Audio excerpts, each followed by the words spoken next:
এবার আমরা খাবো। এই তো আমাদের খাবার রেডি এখানে।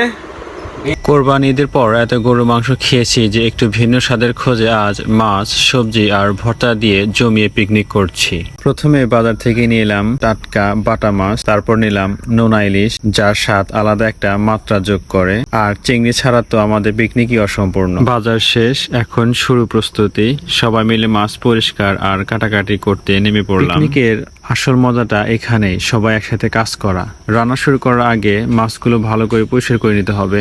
একা করলে অনেক সময় লাগতো, কিন্তু বন্ধুদের সাথে থাকলে কাজগুলো অনেক আনন্দের হয়ে যায়। আজকে মেনুতে আছে কয়েক ধরনের মাছ, তাই কাটাকাটির কাজও কম না। আপনারা পিকনিকে গেলে রান্নার কাজ করেন নাকি শুধু খাওয়ার সময় হাজির হন? কমেন্টে জানাবেন। মাছ আর মাংসের সাথে কিছু টাটকা সবজিও দরকার, তাই নিয়ে এসেছি দেশি শসা, লেবু আর একদম কচি একটা লাউ। শসা আর লেবু খাবারের স্বাদ আরো বাড়িয়ে দেয়, আর এই কচি লাউ দিয়ে তৈরি হবে দারুণ একটা রান্না। গ্রামে টাটকা সবজির স্বাদই কিন্তু আলাদা। ভালো রান্নার আসল রহস্য লুকিয়ে থাকে মশলার মধ্যে। তাই প্রথমে কেটে নিলাম পেঁয়াজ, মরিচ আর অন্যান্য প্রয়োজনীয় উপকরণ। এরপর গরুর মাংস একে একে যোগ করলাম ভিন্ন ধরনের মশলা। মাংসকে কিছুক্ষণ মশলা মাখিয়ে রেখে দিলে মশলাগুলো ভেতরে স্বাদ আরো দারুণ লাগে। এখন অপেক্ষা শুধু চুলায় ওঠার।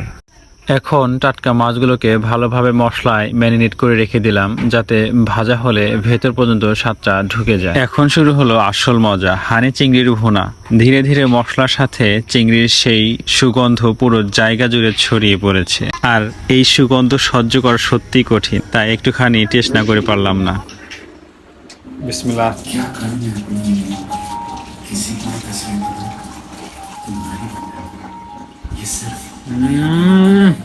MashaAllah, MashaAllah. It's feel like my tongue is blasting, huh?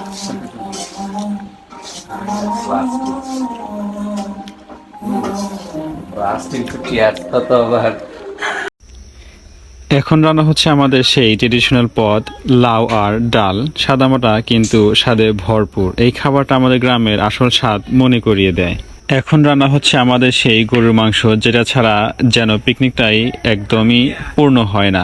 আসলে এই মাংসটাই অনেকের কাছে আসল উৎসবের স্বাদ তৈরি করে। তাই এখন রান্না হচ্ছে ক্লাসিক গরুর মাংস, যা সব খাবারের মধ্যে আলাদা জায়গা করে থাকে। সবকিছু শেষে এখন ভাজা হচ্ছে আমাদের টাটকা বাটা মাছ, যেটা দিয়ে আসল পুরো মেনুটা একদম পারফেক্ট কমপ্লিট হয়। আমাদের ডাক্তার সাহেব মাত্র আসলো, আমাদের রান্না বাড়ি শেষ, আমরা তার জন্য ওয়েট করতেছি। এখনো সে বিজি, ফোনে সে কথা বলতেছে রোগীদের সাথে। মিজান গরুর পুটকির ভিতরে আসতে। এবার আমরা খাবো। এই তো আমাদের খাবার রেডি এখানে।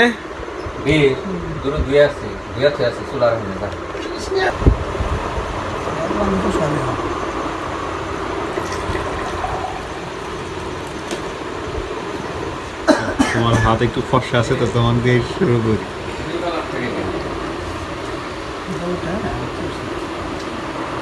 কোন থুমা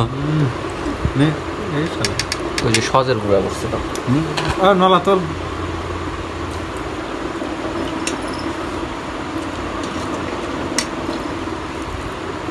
নলা তোলা তিনবার